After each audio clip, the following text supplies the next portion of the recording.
What do Mattel, Banana Republic, ButcherBox, and Glossier all have in common? They power their businesses with Shopify. Shopify is the most innovative and scaled commerce platform on the planet that also happens to have the best converting checkout on the planet. And that's no industry secret. That's Shopify. Learn more at shopify.com/enterprise. Time to move? Skip the hassles of selling during the holiday season and sell your home directly to Opendoor. Request an all-cash offer in minutes, close, and get paid in days. You can even pick your close date so you can move after New Year's. Start your move at Opendoor.com or download the Opendoor app. Opendoor is represented by Opendoor Brokerage Inc., license 02061130 in California, and Opendoor Brokerage LLC in its other markets. Terms and conditions apply.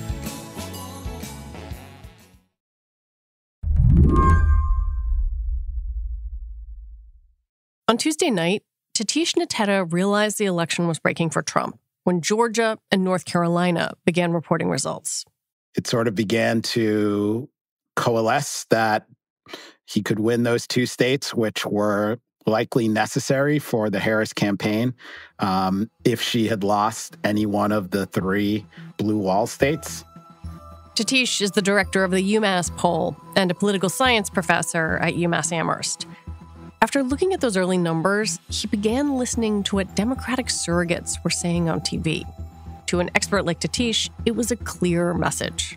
You saw a number of Democratic strategists on MSNBC or CNN talking about their, confidence that they could still win the election and that it's going to come down to these three Midwestern states. Robert Costa's reporting that Jen O'Malley Dillon has now sent out a memo. She's the campaign manager for the Vice President Harris and says they still believe that the blue wall is the ultimate way to win. Once I started hearing that, I thought this might be done. At the end of the day, Trump didn't just win. He took most of the swing states. He won the popular vote. It wasn't really that close. That's something that might have surprised Americans looking at national opinion polling before Election Day. You look at opinion polls going into Tuesday, showed them more or less tied. I think you guys maybe had her up 2 points toward the end of October. Were all those polls wrong?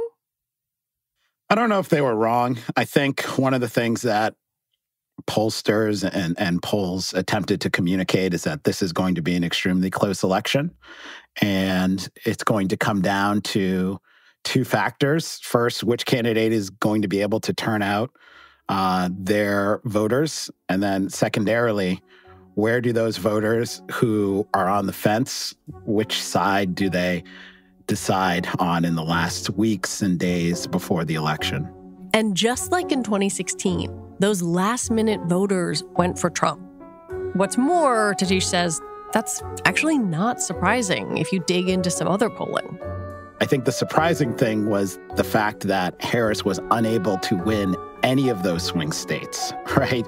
And so in some ways, that's a reflection of a national dynamic. The national dynamic was many voters were unhappy with the current administration, were unhappy in large part with the direction of the country. And that's what polling has been demonstrating over the course of months, if not years, that Americans are not okay with where the country is going and where it's been.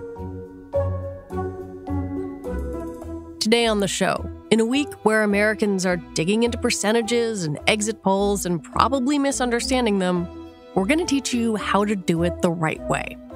I'm Lizzie O'Leary, and you're listening to What Next TBD, a show about technology, power, and how the future will be determined. Stick around.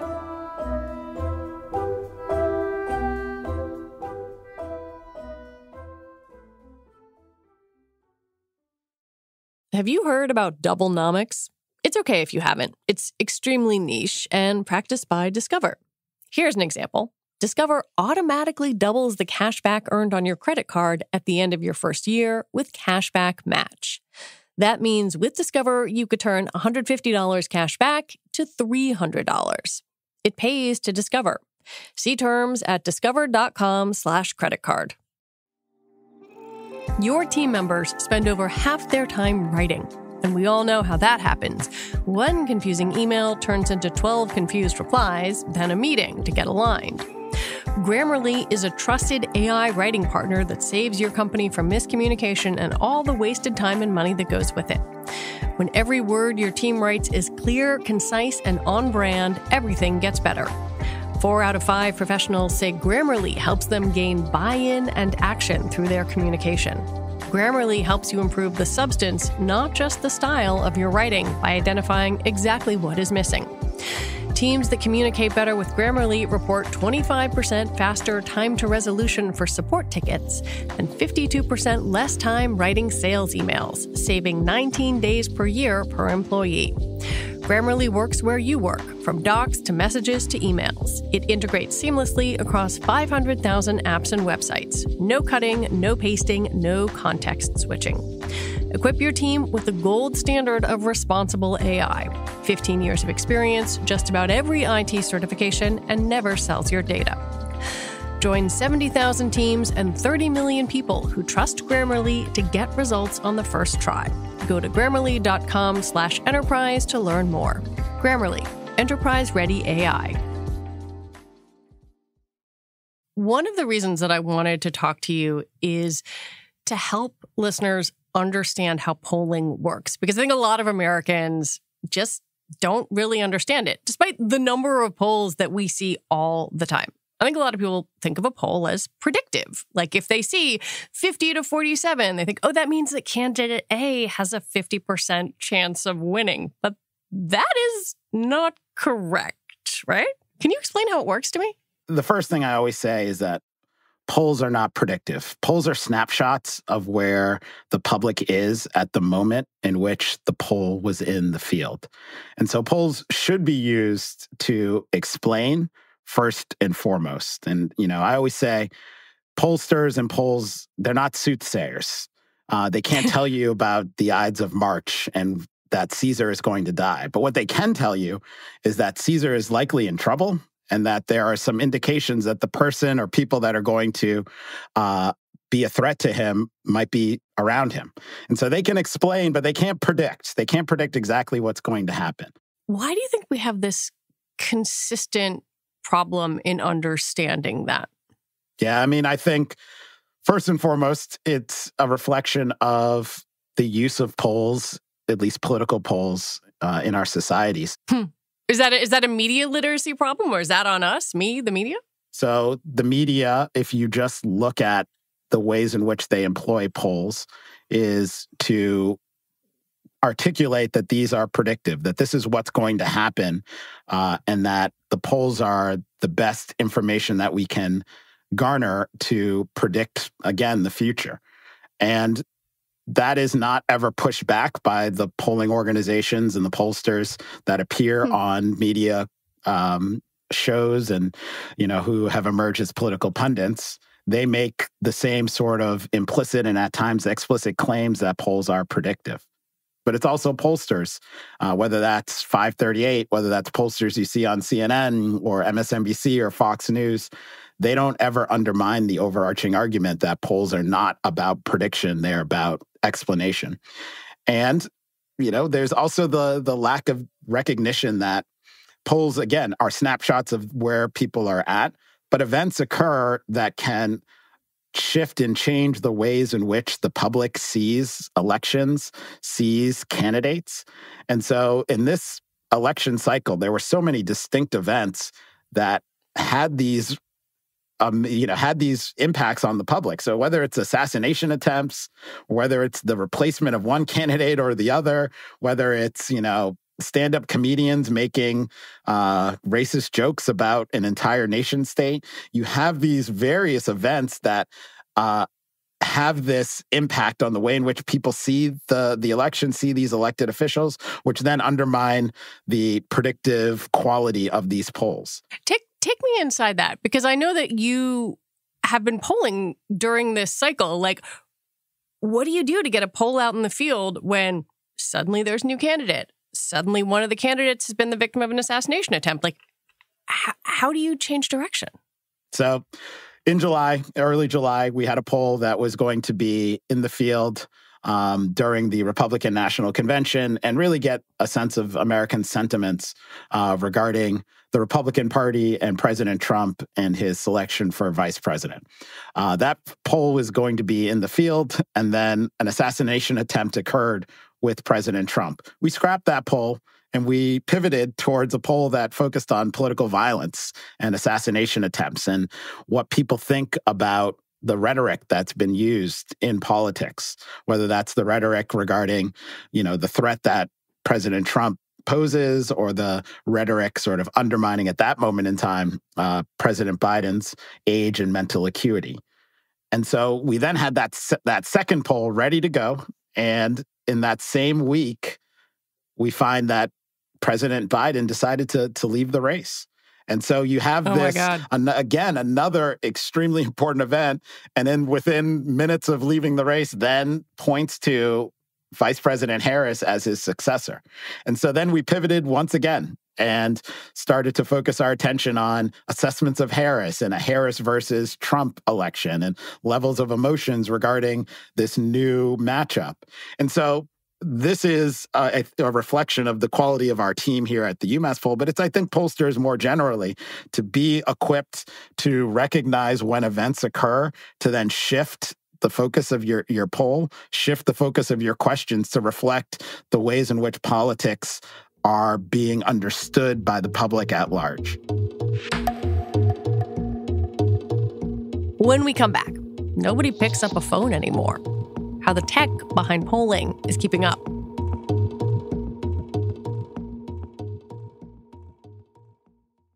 Have you heard about Doublenomics? It's okay if you haven't. It's extremely niche and practiced by Discover. Here's an example. Discover automatically doubles the cashback earned on your credit card at the end of your first year with Cashback Match. That means with Discover, you could turn $150 cash back to $300. It pays to Discover. See terms at discover.com/creditcard.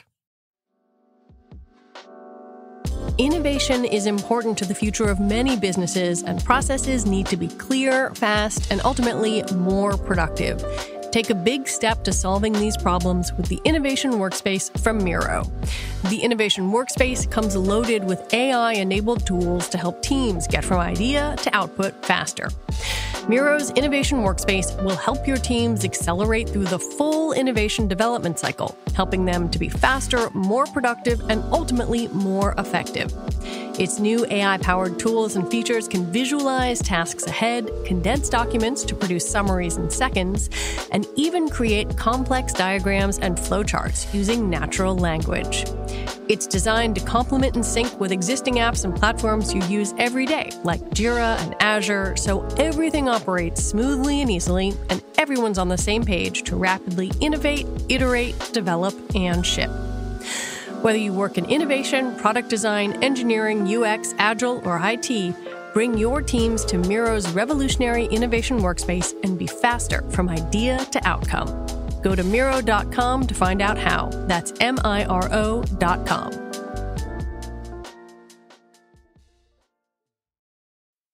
Ryan Reynolds here for, I guess, my 100th Mint commercial. No, don't. I mean, honestly, when I started this, I thought I only have to do like 4 of these. I mean, it's unlimited premium wireless for $15 a month. How are there still people paying 2 or 3 times that much? I'm sorry, I shouldn't be victim blaming here. Give it a try at mintmobile.com/save. Whenever you're ready. $45 upfront payment equivalent to $15 per month. New customers on first 3-month plan only. Taxes and fees extra. Speed slower above 40 gigabytes. See details.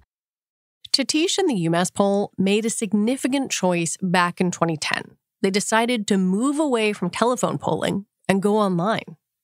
And one of the great things about the internet in 2010 and even to today, it's much more efficient. It's much more effective, and it's also much more cheap. It's cost effective. And we made that decision early on, and it was not in line with the standard in the industry, which was still random digit dialing or face-to-face interviewing, which are both extremely expensive. And with technological change, in particular, the use of cell phones, the replacement of home phones, and caller ID, you saw a lot of survey organizations which relied on random digit dialing beginning to recognize the challenges of getting representative samples, but also the challenges of getting individuals to respond because of caller ID. I have a colleague here with the UMass poll, Alex Theodoridis, who says the technological shift to cell phones and to caller ID had a negative impact on two industries. The first industry is polling, but the second industry are phony phone calls.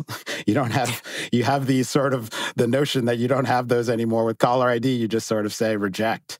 And so we believe we were, again, trendsetters here because we have been relying on online polling since that provides strong representative samples and a cost-effective way. And it's in line with the preferences that I think Americans tend to have also. Yeah, nobody under the age of 30 answers their phone. Exactly. And no one under the age of 30 has a home phone either. And so, again, it becomes very, very difficult to sort of go back to a point in time in which people are willing to answer their phones and also interested in answering their phones. And then even when they answer their phones, just to be frank, there is a, issue in terms of trust and confidence in a number of various institutions, whether that is pollsters or higher education. And what you tend to find is a number of polling organizations are connected, like ours is, with universities. And we know that there's been a crisis of confidence in higher education. And so there are a lot of challenges associated with random digit dialing and with face-to-face interviewing that using online polling does not necessarily face in the same ways. This might be a really stupid question, but how do you do an online poll? Give me the explaining it to my mom version. So we actually are not the ones who do the online polling. So we farm out a lot of the polling to an organization, YouGov, which is one of the leading online pollsters, not just in the United States, but in the world. They have millions of people in their population or in their sample that are given points to then purchase various things based on the surveys that they take. What YouGov does is collect a sample of individuals from their population of respondents that are representative of demographic and political characteristics. They then weight that data to ensure the representativeness of the sample. And we are the ones who write the survey. We write the questions. We sort of order the questions in ways that make sense to respondents. And then we analyze the data when we get it back. And so, much of the structure, much of the sort of, nuts and bolts of it are farmed out to YouGov. Is online polling reliable? I would say it is. Of course, it has its issues, as any form of polling has. One of the issues is the difficulty in ensuring a representative sample, ensuring that you provide the correct weights to reflect the population, to ensure that you, in your sample of respondents, have enough, variation and diversity. And that's not just diversity in the sort of traditional sense of race or ethnicity or gender or religion, but diversity in terms of geography, diversity in terms of ideological and partisan understandings, diversity in terms of the level of political participation that allows for, again, the collection of a representative sample that then can make inferences and generalizations about where the public is. In the aftermath of an election, where we are in this particular moment now, we spend a lot of time poring over exit poll data. Okay, we're looking at this thing and it says 53% of white women voted for Trump.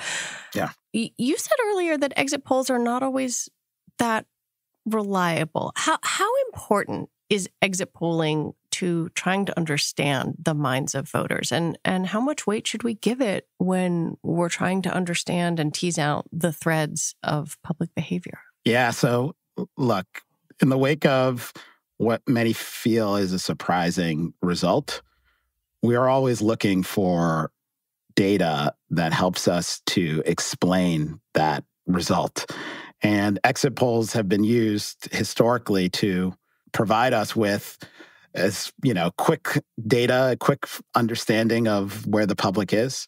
But of course, it has problems. One of the central problems is that, and this is true more particularly in more recent races. So exit polls are done after people go to vote. And we know that there is a distinction in terms of those who decide to vote early or to vote by mail relative to those who vote on Election Day. And so those who vote on Election Day, at least in more recent elections, have been Republican.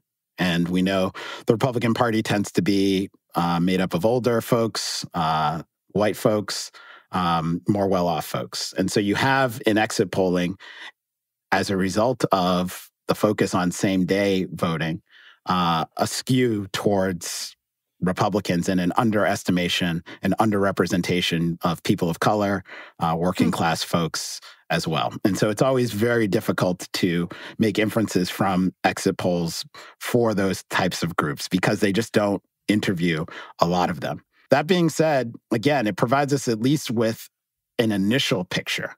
But if you're looking for much better data in terms of who is voting and why they're voting, you got to wait until you get information from surveys that have validated voters. And that's just double-checking the registration and turnout of voters against those who are taking these surveys.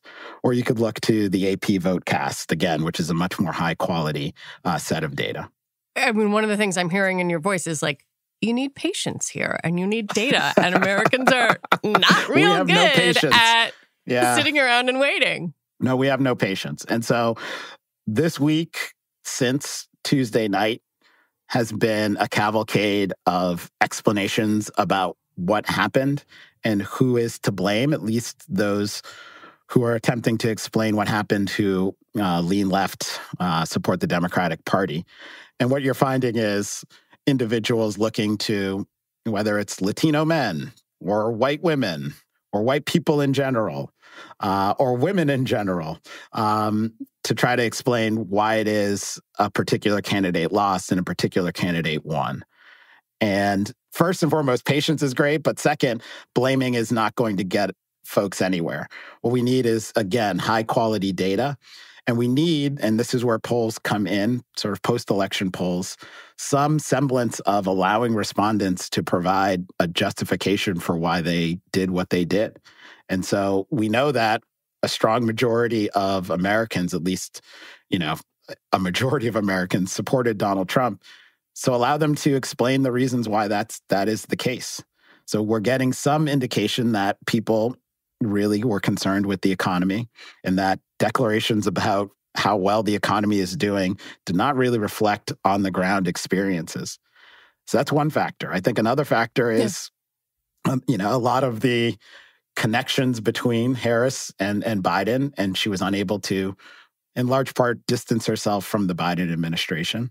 And then we can look into whether or not various isms, whether that's sexism or racism, played an important role in the lack of support for Harris relative to 2020 and Joe Biden. And so, there are a number of factors that are out there that I think social scientists are going to be looking at, pollsters are going to be looking at it, and pundits are going to be looking at. But we need higher quality data. Exit polls are not really the place to find the answers to the questions that I think we all have.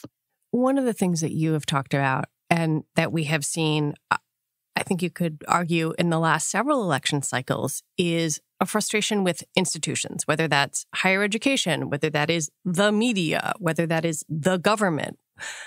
And I think in the 2016 cycle, and then again in 2020, polling became one of those institutions, and I'm using air quotes, that was often distrusted by the public. And I wonder how you think it's doable, whether it's doable, to restore confidence in what you do as a pillar of understanding who we are and what we think. It's a big question. So I would say Can you first, solve your industry in 30 seconds? Thanks. Yeah. Okay. So I think the first thing is for polling organizations to recognize that one of the issues that the public has is the perception that polling organizations either have an ideological or partisan bent. And so that is the first step, is to communicate that the majority, overwhelming majority of polling organizations have at the heart of their mission to be nonpartisan, non-ideological, and to reflect where the public is. I think the second thing is there needs to be, and we've talked about this previously, a better discussion about the fact that polls are not predictive. I think much of the disdain and the ire that polls and pollsters have been experiencing is this incongruence between what the polls say and then what actually happens. Yeah. But polls are not predictive. They are explanations. They're snapshots of where the public is at that moment in time. And I think, again, it's up to pollsters themselves to do forums like this, to communicate what they do and why they do it, and to be as frank as possible that this is an extremely difficult job, that we do have these challenges in terms of our reputation. We do have these challenges in terms of the ways in which individuals are hesitant to participate in this activity. But it's fundamentally important in a democratic nation to provide information about where the public is at, whether that's on a policy, whether that's on perceptions of where the nation is or where the nation is going, whether that's in terms of how they view outgroups, whether those are racial, ethnic outgroups, gender outgroups, because, the project is an inclusive one. That's what the United States is. And what polls do is to provide that information to elected officials, to the public, to stakeholders, to interest groups, to everyday Americans, so that they know where we are at in order to chart a better way forward.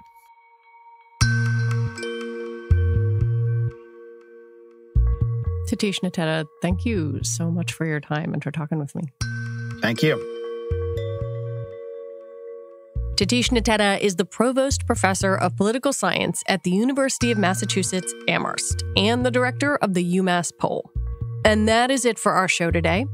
What Next TBD is produced by Evan Campbell, Patrick Fort, Shayna Roth, and Alyssa Jong-Perry. Our show is edited by Paige Osborne. Alicia Montgomery is Vice President of Audio for Slate, and TBD is part of the larger What Next family. And hey, now more than ever, we would love your support to keep doing thoughtful, independent journalism. And one of the best things you can do to help us is to join Slate Plus. Just head on over to slate.com/whatnextplus to sign up. All right, we'll be back next week with more episodes. I'm Lizzie O'Leary. Thanks for listening.